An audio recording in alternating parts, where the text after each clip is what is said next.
Maayong hapon. So kanina talaga mga kaibigan ko ay naulan kaya sobrang malagkit tuloy ang kalupaan dito sa amin mga kaibigan ko. Kaya hindi ako nakalabas kanina kasi nga po sobrang malakas ang ulan. Anyway mga kaibigan ko, update tayo sa ating pabahay. So kahapon po mga kaibigan ko is doon lang yung na-finishing pero ngayon ay nasimula na dito sa may likuran. So as you can see mga kaibigan ko, oh my God! Ang hirap ng daan. Why why? Woy! Oh my God. Mga kaibigan ko, nahirapan akong bumaba kasi nga maputik. Masyadong malambot ang lupa natin ngayon. And ayan mga kaibigan ko, makikita nyo po, hindi ko alam kung makikita nyo, baka madilim.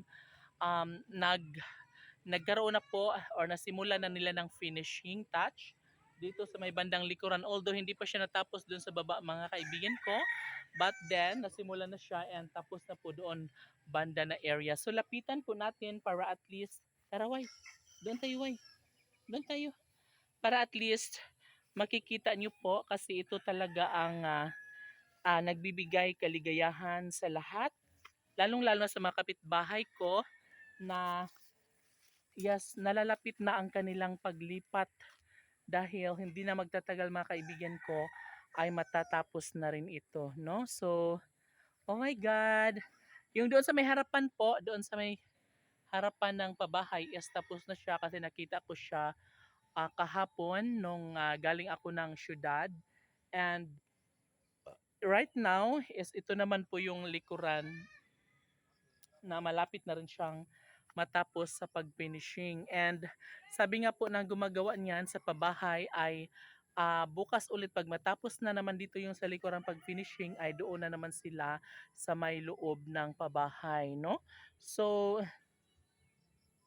sana nga ay matapos na ito agad-agad para mas bongga, para mas magiging happy ang lahat, no? Dahil iba pa rin talaga kapag meron kayong matutuluyan na bahay ng buong pamilya. And of course, ang napakaganda lang dito kaibigan ko kasi nga solid yung pabahay, kibale ano siya, tawag nito.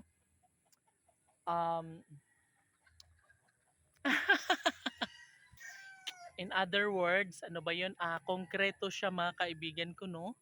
And ayun, deserve din nila yon kasi nga po, kami kasi bago mag-landslide mga kaibigan ko ay nakalipat kami agad for almost 3 months, no, bago nangyari ang landslide ay nakalipat na kami dito sa may relocation site dito banda. Ngunit ang pabahay namin mga kapitbahay ko ay mga kaibigan ko ay yung ano lang, yung hardiplex. Pero okay na yun. At least meron kaming matutulugan, no, ng aking pamilya. Oh my God, ang laki ng pagbabago mga kaibigan ko nang matapos ang landslide. Pero okay lang yun kasi normal lang yun. Ang mahalaga ay patuloy pa rin natin ang ating ah, araw-araw na buhay with the whole family. Okay, thank you. See you again tomorrow.